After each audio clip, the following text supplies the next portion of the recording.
Good morning, students.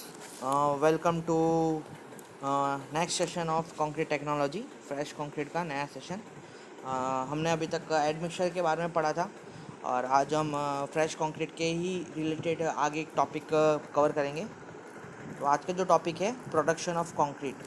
तो बहुत सारे स्टेज होते हैं प्रोडक्शन के लिए, कंक्रीट के लिए। नॉर्मल तो हम अगर कोई हमको छोटे काम के लिए कंक्रीट बनाना होता है तो हम ऐसे ही बैचिंग मिक्सिंग कर देते हैं अपने अंदाजे से।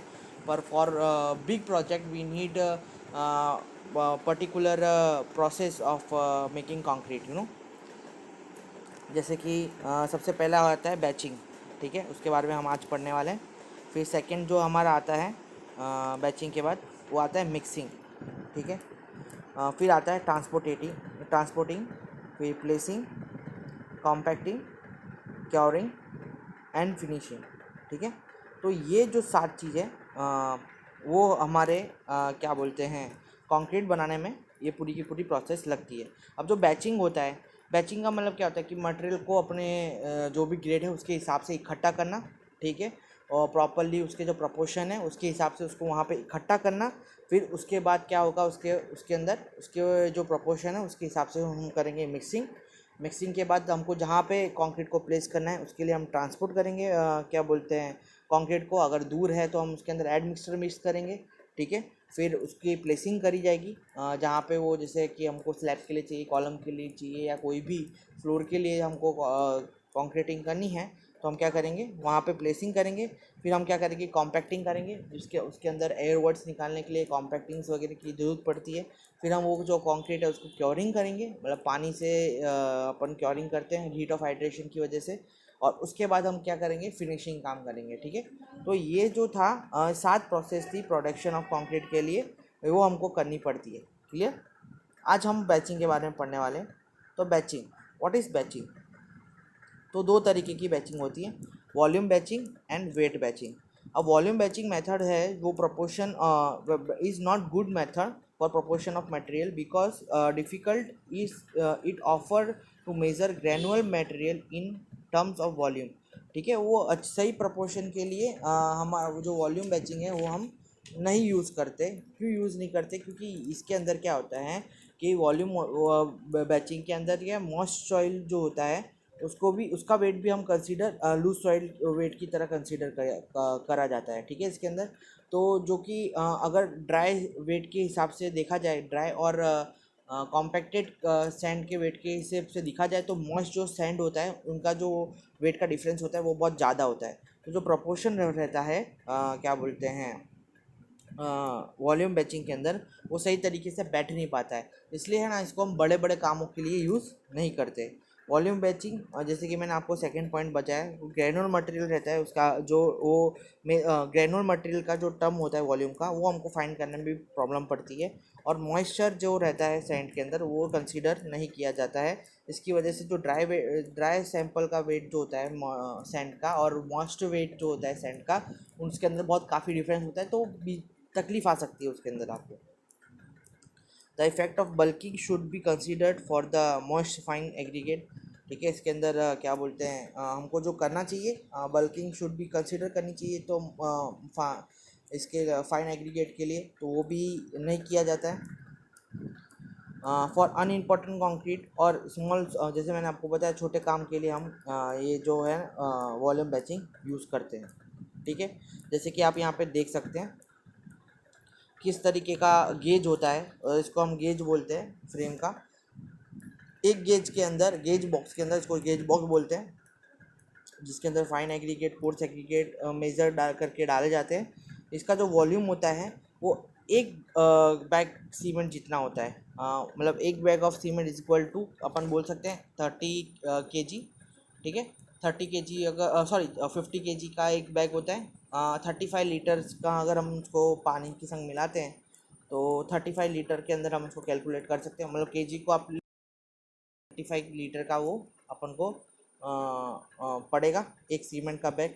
ठीक है, तो जो जी गेज है, इसको मैंने बोला कि आपको इसको फ्रेम भी बोलते हैं, और टिम्बर और क्या बोलते हैं स्टील प्लेट का भी ये बनता है। ठीक है, अभी क्या है ये इसके अंदर जो गेज है ये वाइड होता है और शैलो होता है, मतलब बड़ा होता है और शैलो होता है। इसकी मतलब विथ आप देखेंगे तो सेंटीमीटर में दी हुई है। लेंथ इसकी 33.3 सेंटीमीटर रहती है, विथ इसकी 30 सेंटीमीटर रहती है और डेप्थ इसकी चेंज होती रहती है। ठीक है, इनसाइड डेप्थ इसके अलग अलग बैचिंग के हिसाब से चेंज होती रहती है। सेम क्या रहता है, लेंथ और विथ इसकी सेम रहती है, डेप्थ चेंज होती रहती है। क्लियर, मतलब आप ये देखेंगे जो इसकी लेंथ है, मैं आपको बता देता हूँ।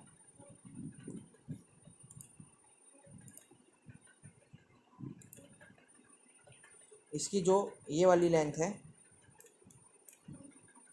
यहाँ से, वो 33.3 सेंटीमीटर रहती है और ये जो विथ है इसकी वो रहती है 30 सेंटीमीटर और ये इसका जो डेप्थ है वो चेंज होता रहता है।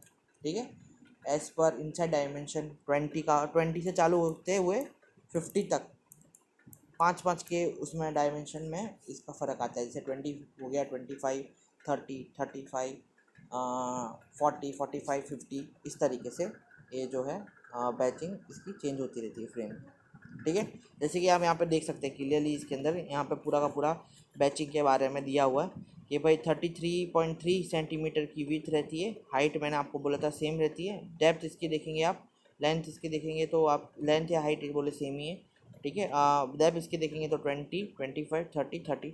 अब इसके अंदर वॉल्यूम लीटर कंटेंट कितना आता है, तो भाई इसे 20 है डेप्थ है तो 20 लीटर ऑफ वॉल्यूम कंटेंट आएगा, 25 litre, 30 litre, 35 litre, 40 litre, 45 litre, 50 litre.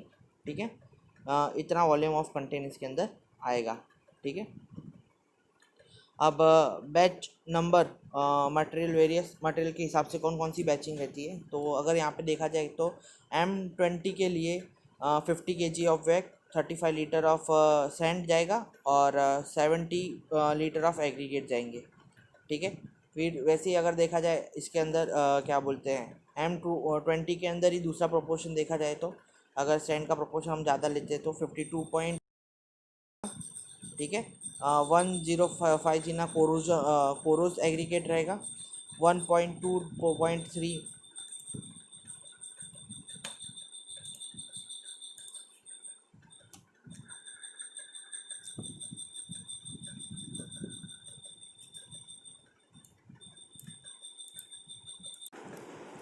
अब इसके अंदर जैसे कि देख सकते हो आप यहाँ पे M20 के लिए हम लेते हैं। ठीक है, मिक्स प्रोपोर्शन, तो ड्राई सैंड के लिए M20 के लिए यहाँ पे प्रोपोर्शन दिया हुआ है 1 जैम 1.5 जैम 3 दे के रखा हुआ है। ठीक है, जिसके अंदर 50 kg का सीमेंट यानी 35 लीटर जितना सीमेंट जाएगा, सैंड अपना 52 तो ऑलरेडी लीटर में दिखा है और 105 लीटर जितना कोर्स एग्रीगेट जाएगा। ठीक है, अब ये क्या है, सब ड्राई के लिए दिया हुआ है। ठीक है, अब ड्राई के लिए दिया हुआ है तो हमको अब ये जो सैंड है मॉइस्ट के लिए लेना पड़ेगा, कंसीडर करना पड़ेगा। तो हम क्या करेंगे, इसके अंदर मॉइस्ट निकालने के लिए हम क्या कर सकते हैं, इसके अंदर ऐड कर सकते हैं कितना, इसको प्लस करके यहाँ पे 0.20 इंटू 52.5 करेंगे ना तो हमारा बल्किंग ऑफ सैंड निकल जाएगा। ठीक है, 20% अगर तुम ड्राई सैंड के अंदर मिक्स करके उसके अंदर प्लस करते हो तो आपकी पूरी की पूरी बल्कीनेस सिटी निकल जाती है इसके अंदर। ठीक है, तो 63 लीटर समथिंग यहाँ पे मॉइस्ट सैंड का अपन कंसीडर कर सकते हैं। अब बल्कीनेस अगर हम कंसीडर कर रहे हैं, ठीक है, 20%, तो जो हमारा प्रपोर्शन है M20 का तो वो तो घट जाएगा। वो कैसे घट जाएगा, तो जैसे कि बताता हूँ, ये रहा, अगर मैं x लेता हूँ प्रपोर्शन, ठीक है, ये मेरा सैंड का प्रपोर्शन है, प्लस मैं कितने परसेंट घटा रहा हूँ, 20% घटा रहा हूँ, तो 0.20% के लिए मैं क्या करूँगा, इसके अंदर x के अंदर इसको मल्टीप्लिकेशन करूँगा। ठीक है, अब तो ये अगर मैं ऐड करता हूँ इक्वल टू 1.5, हमारा जो अभी का प्रोपोर्शन है M20 का। ठीक है, अब मैं इसकी कैलकुलेशन करता हूँ तो x कितना आएगा, यहाँ पे 1.25 जितना आएगा। ठीक है, तो जो हमारा प्रोपोर्शन है वो कितना हो जाएगा, जो actual proportion of dry sand है हमारा कितना है, 1 जैम 1.5 जैम 3। ठीक है, 1 जैम 1.5 जैम 3 है, तो इसकी जगह हम क्या ले सकते हैं, 1 jam 1.25 m for motion 5 m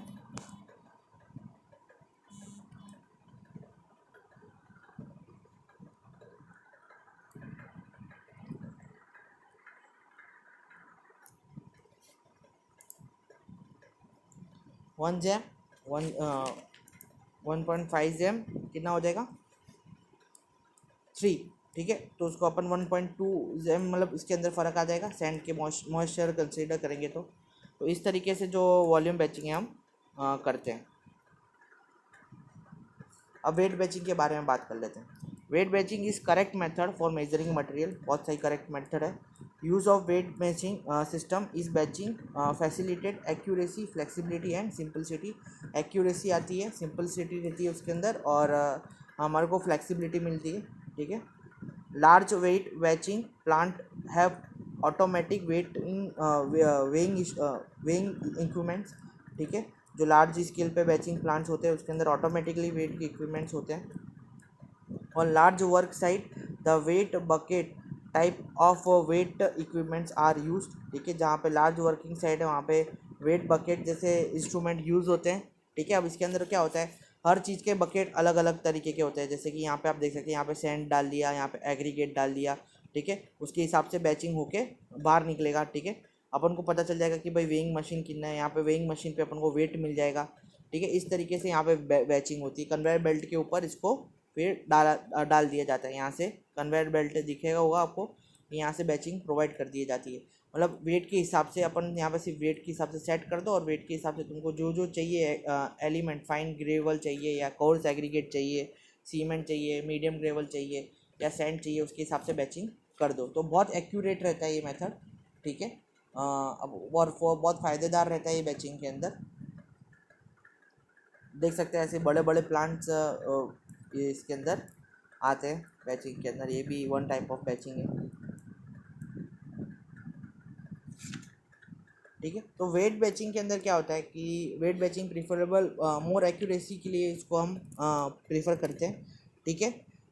फिर क्या बोलते हैं, जो वॉल्यूम है अगर ज़्यादा है हमारे प्रोजेक्ट के लिए तो वहाँ पे हम इसको बड़े बड़े कामों में यूज़ करते हैं।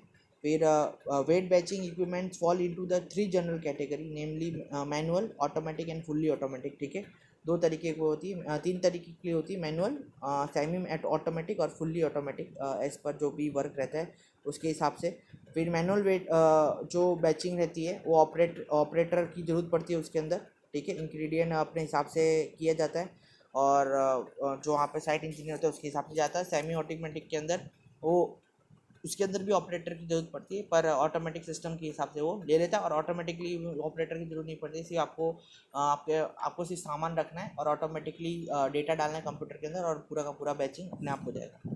तो इस तरीके से जो हमारी बैचिंग के इक्विपमेंट्स हैं वो काम करते हैं। तो आज हम बैचिंग तक ही रखेंगे, कल नए टॉपिक के साथ हम मिलेंगे। आज का थोड़ा सेशन जल्दी जल्दी में रहा होगा तो शायद अच्छा नहीं बना होगा। ऐसा होगा तो मैं इसको नेक्स्ट सेशन में वापस से कवर करूँगा और बैचिंग के बारे में अच्छी तरीके से बात करेंगे। आज के लिए इतना ही, ठीक है। कल मिलते हैं नए टॉपिक के साथ। Thank you.